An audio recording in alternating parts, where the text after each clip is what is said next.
The purpose of this video is to let you know that you exalt the art, not the artist. I'm gonna say it again. The purpose of this video is to let you know that you exalt the art, not the artist.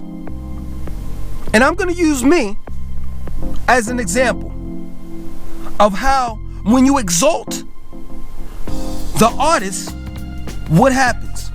So I was listening to this lady named Jaguar Wright, right? She was part of a group called The Roots, which consists of 2 MCs, a singer, drummer, etc., right? 2 MCs, Malik B and Tyreek, also known as Black Thought. Female singer named Jaguar Wright.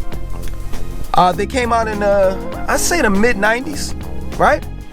And I respected them. You know, they were all about this, you know, not so much black power, but it was black power mixed in with jazz and MCing and singing, and they had a whole movement. I mean, they really blossomed like in the early 2000s, and they formed this group called the Soul Aquarians, right? Which consists of The Roots, Erykah Badu, Jill Scott, James Poyser, Bilal, Talib Kweli, Common Sense, or who we know as Common now, right? And they put out a lot of work. And the art, or rather music, was amazing.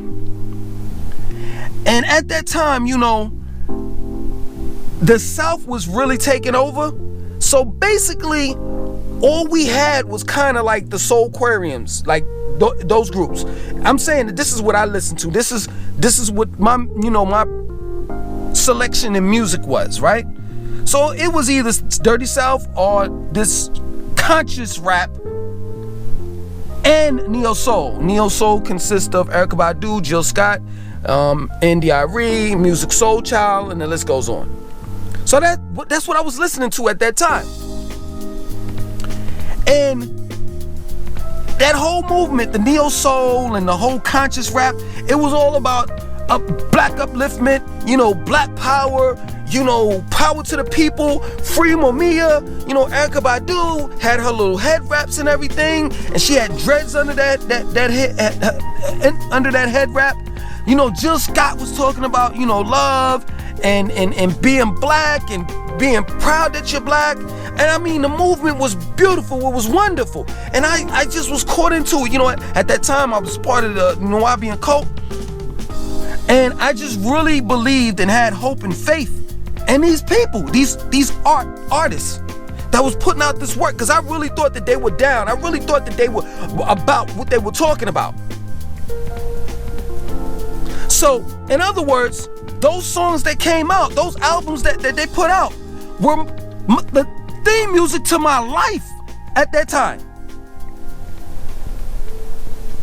Now, this is after, you know, the Nas and the Tribe Called Quest and the Busta Rhymes and all of that. I mean, they were out, but they weren't like, they were on their way out. You know what I'm saying? In the early 2000s. The early 2000s, the Dirty South ruled, and at that time, 50 Cent was making mixtapes. You know, I was selling them. He was just doing mixtapes. He wasn't putting out any albums. He wasn't signed to Aftermath / Interscope. And then you had Jay-Z. That's it. So either you chose the Dirty South, this whole conscious rap, neo soul thing, or Jay-Z. That's just how it was. There was a couple of groups here and there, rap people, you know, rappers that was putting out, but they weren't consistent. So that's what I chose. You know, and I believed in these people. They look like me, they walk like me, they talk like me. You know, they wore naturals, they wore dreads, they wore afros. They were all about power to the people. Fred Hampton, Black Panthers, they was all about that. And I believed and had faith in these people, only to be let down. Because later on throughout the years, I found out that under that head wrap, that Erykah Badu had on was fake dreads. And that eventually Erykah Badu would, being that you thinking that she's conscious, she's aware, and she's a smart, intelligent person, wouldn't make these type of decisions.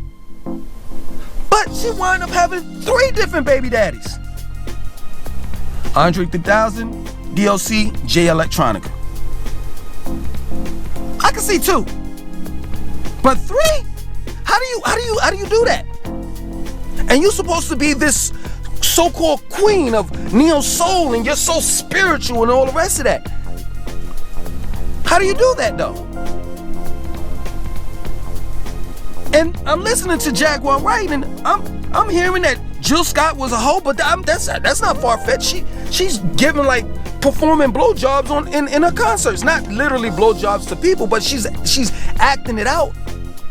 She's always talked about her sexuality throughout the songs. She's always talked about, yo, I'll open my legs. I ain't. Jill Scott don't have a problem on wax, because I don't know that in person, per se. But she doesn't have a problem with opening up her legs on her albums, in her songs, what I mean. That's a fact. I'm hearing from Jaguar Wright that she's been messed over. That people such as Mary J. Blige, Erykah Badu, and Jill Scott tried to ruin her career. Blackballed her, as well as the Roots. And while I'm hearing this, I'm like, this is not far-fetched. Erykah Badu, the same person that's supposed to be the so-called conscious person, when she did the video window seat, and the video as she was explaining it, was all about groupthink. And you think outside of the box. You could have just explained it, Erykah Badu. You did not have to take off all your clothes. And I know y'all gonna defend her and say, it was symbolism, it's this and that. There were young kids outside. Do you know how traumatizing that may be to a young kid? Let's not be sarcastic. Let's not say, well, didn't she did that fat ass? Yes, she did. Yes, she did. But it shouldn't have been no kids out there to see that. I could have respected her more if she did that on a set. Not in the middle of downtown Dallas. Broad daylight. So we're seeing just who and what these people really are. Let's not forget that song that she did where her sister, Erykah Badu that is, her sister is in a tub, and this white man, it's a white band. And Erykah Badu is singing the song. Her sister, Erykah Badu's sister, is in a tub, and it's cum, like white stuff, but it looks like cum going all over her body, and she's butt naked with her titties and everything exposed. Just think about this. Think about how many times have you seen Common talk about black power and free this and free that. I seen in one concert, right? Mos Def said on what is it? What's the song? Yumi, such and such. I forgot what it's called. But the song says, I want my people to be free. That's all that matters to me. That's all that matters to me. He changed the chorus on that song. He doesn't even perform it like that anymore. My black people to be free. He don't even say black people to be free anymore. I forgot the way the chorus goes, but I've seen him on several occasions when he's performing that song. My Yumi says, shine on light on the world. Shine your light for the world to see. He don't even say, I want my black people to be free. He doesn't say that anymore. And we know this for a fact. He's done it on video while being interviewed. He's a chain smoker. Same conscious guy. Chain smoker, got a bunch of children. But you know what's so funny, what's so ironic? It's that I think that I personally picture and believed in it. Because technically those people never said that they were conscious. But they sure as hell act like it, and they sure as hell look like they were. Now the Roots are working for Jimmy Fallon. And you got Black Thought singing like Frank Sinatra. I want to Hollywood. Everybody cut off all their hair. Now everybody's regular. What happened to the dashikis? What happened to the Free Mamiya t-shirts? What happened to the Black Panther pendant?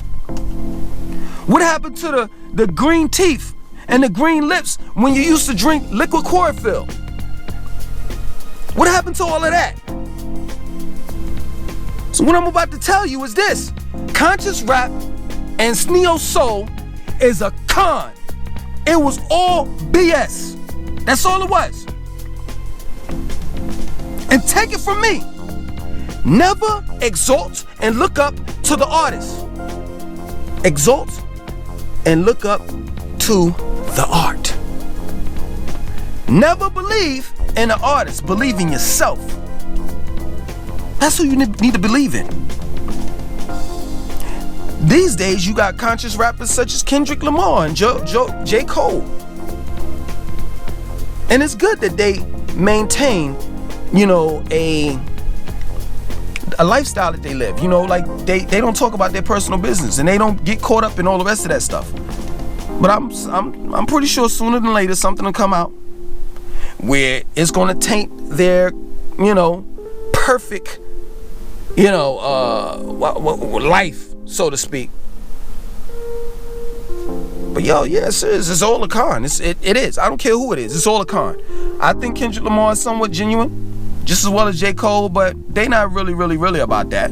They not. You know what I'm saying? You gotta ask yourself. You gotta be in a position that they're in. Like, say for example, you're flying over North Carolina, over South Carolina and Georgia, and you're on your way to Miami to party. You got $1 million in the bag. What decisions are you gonna make? Are you gonna be about the people, which ain't gonna generate no money, or are you gonna be about that BS, cooning, which got you that bag right there, $1 million? Which one are you gonna decide? I'm gonna leave you with this because I want y'all to explain this to me, please. I seen the Joey Badass new video, right? And y'all always talking about people in cults and they performing rituals, but it's always the people or persons that y'all don't like as artists. But y'all never talk about the ones that you do like. So I'm looking at the Joey Badass video and I'm like, this is really strange to me. So he cuts off all his hair, right? He got a clean cut. Now he looks like the rapper Jay-Z. Like Jay-Z went backwards. He went backwards. Joey Badass went backwards. Opposite of Jay-Z. Jay-Z came in the game, drug dealer, clean cut, and then he looked like Basquiat. I don't know if you all know who Basquiat is, but he's an artist that was out in the early 80s. To me, in my opinion, he's overrated. I mean, white people applauded him. I'm not trying to be funny, but as an artist, I can take a dot and throw it on a blank canvas, and white people be like, magnifique. I'm trying to, say the French. I can't do it though. Magnificent. A dot. It's just a dot on a blank canvas. They'll say that's magnificent. But Basquiat was overrated to me. He has a few good pieces, but other than that, whatever. Now this guy look like Basquiat now, with this freeform dreads, Jay-Z that is. So Joey Badass cuts off all his hair, right? And then in the video, it may appear that it's voodoo, but I think they're practicing white magic, not black magic, because I'm in agreement with black magic, but I think they're practicing white magic. They just can't put white people in there because it'll be too obvious. So they throw in 2 black, 3 or 4 black old women, and it makes it look like it's black magic, but I don't think it is. So I think that Joey Badass went through a ritual, and then at the end, he walked inside a police precinct, as if he was going to snitch, as if he has sold out on his race. Who does that? Who walks into a police precinct at the end of the video and doesn't explain anything? I'm gonna leave it like that. Please explain what the video was about and why he walked into a police precinct at the end. In the comment section, please. Believe in yourself. Never believe in the artist. Believe in yourself. Exalt the art, not the artist. My name is Langston 2092. I want you to like, comment, subscribe, and definitely share this video.